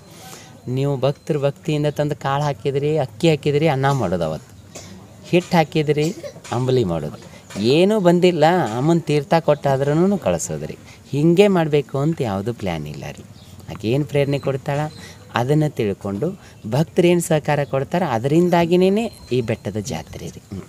ಆ ತಾಯಿ ಜಗನ್ಮಾತೆ ಭುವನೇಶ್ವರಿ ದೇವಿ ಈ ಒಂದು ಶಕ್ತಿಪೀಠದಲ್ಲಿ ನೆಲೆ ನಿಂತಿದ್ದು ಸಾಕಷ್ಟು ಹಿನ್ನೆಲೆಯನ್ನು ನಮ್ಮ ಭಕ್ತರೊಂದಕ್ಕೂ ನಮ್ಮ ವೀಕ್ಷಕರಿಗೂ ಮನಮುಟ್ಟುವಂತೆ ಶಾಂತ ಚಿತ್ತದಿಂದ ನಮಗೆ ಹಿನ್ನೆಲೆಯನ್ನು ತಿಳಿಸಿದಂತಹ ಈ ಒಂದು ಕ್ಷೇತ್ರದ ಧರ್ಮದರ್ಶಿಗಳು ಆಗಿರ್ತಕ್ಕಂತಹ ಪರಮ ಪೂಜ್ಯ ಲಕ್ಷ್ಮಣ ಗುರೂಜಿಯವರು ನಮ್ಮೆಲ್ಲರಿಗೂ ಮನಮುಟ್ಟುವಂತೆ ತಿಳಿಸಿದ್ದಾರೆ. ಈ ಒಂದು ವಿಷಯವನ್ನು ಕೇಳಿ ನಮ್ಗೆ ತುಂಬ ಸಂತೋಷವಾಯಿತು. ಎಲ್ಲರೂ ಈ ಒಂದು ಸಾಕಷ್ಟು ಜನ ಈ ಅಂಬಾರಿ ಉತ್ಸವದಲ್ಲಿ ಆಗಿರ್ಬೋದು, ತಾಯಿ ದರ್ಶನಕ್ಕಾಗಿರ್ಬೋದು, ಎಲ್ಲರೂ ಸಾಕಷ್ಟು ಜನ ಬರ್ತಾ ಇದ್ದಾರೆ. ಬಂದು ಸಂತೋಷವನ್ನು ವ್ಯಕ್ತಪಡಿಸಿ ಸಮಾಧಾನದಿಂದ ಹೋಗಿರೋದನ್ನು ನಾವು ಸಾಕಷ್ಟು ಜನರಿಂದ ಕೇಳಿದ್ದೇನೆ. ಇನ್ನೊಂದು ನಮ್ಮ ತಲೆಯಲ್ಲಿ ಈ ಅಂಬಾರಿ ಉತ್ಸವ ಹಿನ್ನೆಲೆಯನ್ನು ಸ್ವಲ್ಪ ಹೊರಗಿತ್ತು. ಅದನ್ನು ಇವತ್ತು ಅದೊಂದು ಪೂಜ್ಯರ ಬಾಯಿಲೆಯಲ್ಲಿ ನಾವು ಇವತ್ತು ತಿಳ್ಕೊಂಡಿದ್ದೀವಿ. ನಮ್ಮ ವೀಕ್ಷಕರ ಪರವಾಗಿ, ಭಕ್ತವೃಂದಗಳ ಪರವಾಗಿ ಪೂಜ್ಯರಿಗೆ ಅನಂತ ಕೋಟಿ ನಮನಗಳನ್ನು ನಾನು ಸಲ್ಲಿಸ್ತಾ ಇದ್ದೇನೆ. ನಮಸ್ಕಾರ ಗುರುಜಿ ಅವರೇ. ಇದು ಅದೊಂದು ಹೇಳಿ, ಇದು ಅಂಬಾರಿ ಉತ್ಸವ ಸಕ್ಸಸ್ ಆದದ್ದನ್ನಾಗಲಿ, ಇದು ದೀಪೋತ್ಸವ ಆಗಲಿ, ಇಲ್ಲಿ ನಡೆಯುವಂಥ ದೇವಾಲಯದ ಎಲ್ಲ ಕಾರ್ಯಗಳಿಗೇನು ಮಾಡಿದ್ದೇ ಭಕ್ತರು. ಇದು ಇಲ್ಲಿ ಹೇಳಕ್ಕೆ ನಾನು ಧರ್ಮಪೀಠದ ಧರ್ಮದರ್ಶಿ ಅಂತೇನಲ್ಲ ರೀ, ಇಲ್ಲೊಬ್ಬ ಸೇವಕನಷ್ಟೇ ರೀ. ನಾನು ಅಮ್ಮನ ಸೇವೆಗಿಂತಲೂ ನಾನು ಭಕ್ತರ ಸೇವೆ ಮಾಡೋ ಒಬ್ಬ ಅಮ್ಮನ ಸೇವಕ ಅಷ್ಟೇ ರೀ, ಬೇರೆ ಏನಲ್ಲ.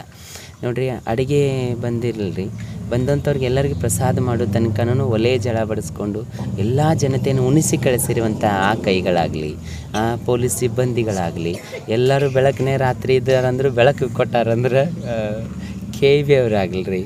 ಮತ್ತು ಇವರೆಲ್ಲ ಭಕ್ತರನ್ನು ತಂದು ಹೊಳ್ಳೆ ಹೋಗೋ ತನಕ ನೋಡ್ರಿ, ಆಟೋದವ್ರಾಯಿತು, ಬಸ್ಸಿನವ್ರು, ಅವ್ರು ಸರ್ಕಾರಿನೋ ಖಾಸಗಿನೋ ಗೊತ್ತಿಲ್ಲ, ವೈಯಕ್ತಿಕರಾಗಲಿ, ಆ ವಾಹನಗಳಲ್ಲಿ ಚಾಲನೆ ಮಾಡಿರೋಂಥ ಚಾಲಕರಾಗಲಿ, ಪೆಂಡಲ್ ವ್ಯವಸ್ಥೆ ಆಗಲಿ, ಒಟ್ಟಾರೆ ಹೇಳ್ಬೇಕು, ಇಲ್ಲಿ ಬಂದು ಕಸ ಹುಡುಗಿದವ್ರನ್ನ ಹಿಡಿದು ಹೇಳ್ತೀನಿ. ವಿಶೇಷವಾಗಿ ಪೂಜ್ಯರೇ, ಈ ಒಂದು ಕಾರ್ಯಕ್ರಮದಲ್ಲಿ ದೇಶ ಸೇವೆ ಮಾಡಿರೋಂಥ ಸೈನಿಕರು ಕೂಡ ಭಾಗವಹಿಸಿದ್ರು.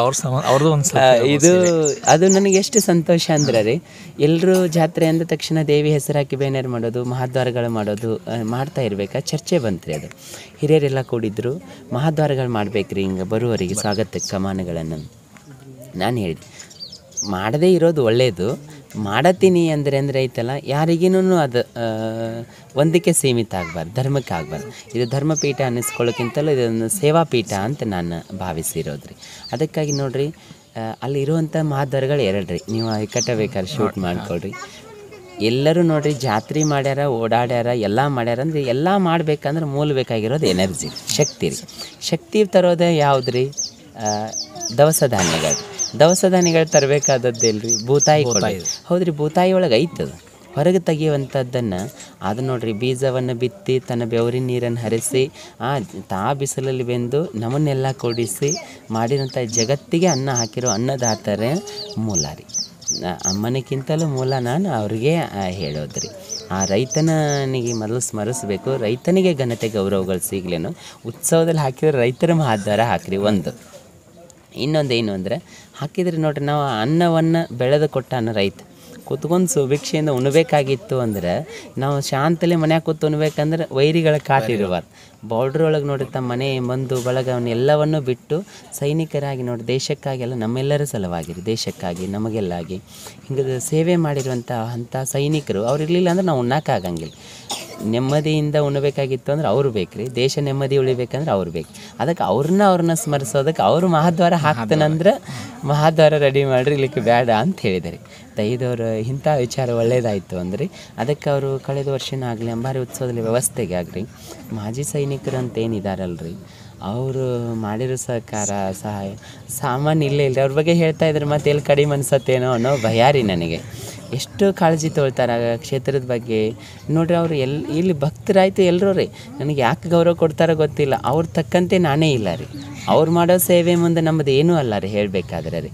ಅಂಥ ಸೇವೆ ಆ ಕ್ಷೇತ್ರದ ಮೇಲೆ ಇರೋ ಅವ್ರ ಘನತೆ ಗೌರವ ಅವರಿಗೆಲ್ಲರಿಗೆ ಗೌರವ ಸಲ್ಲಲಿ, ದೇಶದ ಸೈನಿಕರಿಗೆ ಮತ್ತು ರೈತರಿಗೆ ಸಲ್ಲಲಿ ಅನ್ನೋದಕ್ಕನ ಆ ಮಹಾದ್ವಾರಗಳು ಮಾಡಿರೋದು ರೀ. ಅದು ಅಷ್ಟೇ, ಅದನ್ನು ಮಾಡಿ ತೆಗೆದಿಡೋದು ಆಗಬಾರ್ದು ಅನ್ನೋ ನನ್ನೊಂದು ಆಸೆ ಅದ ರೀ. ಸನ್ನಿಧಾನದಲ್ಲಿ ಸರ್ಕಲ್ಗಳು ಮಾಡಿದ್ದಾರೆ, ಮೂಲ ಮಾಡಬೇಕಂದ್ರೆ ಈಗಾದರೂ ಕಲ್ಪನೆ ಅದ. ದೇವಿ ಸರ್ಕಲ್ಲ, ಹಿಂಗೆ ಬೇರೆ ಬೇರೆ ಸರ್ಕಲ್ಗಳನ್ನು ಮಾಡೋ ಇಚ್ಛೆ ಇಲ್ಲ ರೀ. ಈಗಲಾದರೂ ಹೇಳ್ತೀನಿ, ಮುಂದಾದರೂ ಆಗೋದೇ ರೀ. ಮುಂದಿನ ವರ್ಷಗಳಲ್ಲಿ ಕೈಗೊಡ್ತು ಇನ್ನೂ ಒಳ್ಳೆಯದೇ ರೀ. 2 ಕಡೆ ದಾರಿಗಳದಲ್ರಿ, ಬರ್ತಿರ್ಬೇಕಾದ್ರೆ ಒಂದು ರೈತರ ಸರ್ಕಲ್ಗೆ ಹಾದ ಬರಬೇಕು, ಇನ್ನೊಂದು ಕಡೆ ಏನೈತೆ ಸೈನಿಕರ ಸರ್ಕಲ್ಗೆ ಹಾದು ಬರ್ಬೇಕು ರೀ. ಸನ್ನಿಧಾನ ಮಾಡಿದ್ರೆ ಆ ಸರ್ಕಲ್ ಮಾಡೋರು ರೀ, ಬೇರೆ ಏನು ಮಾಡೋರು. ಜೈ ಜವಾನ್ ಜೈ ಕಿಸಾನ್ ಆಗ್ಬೇಕು ರೀ ಅದು.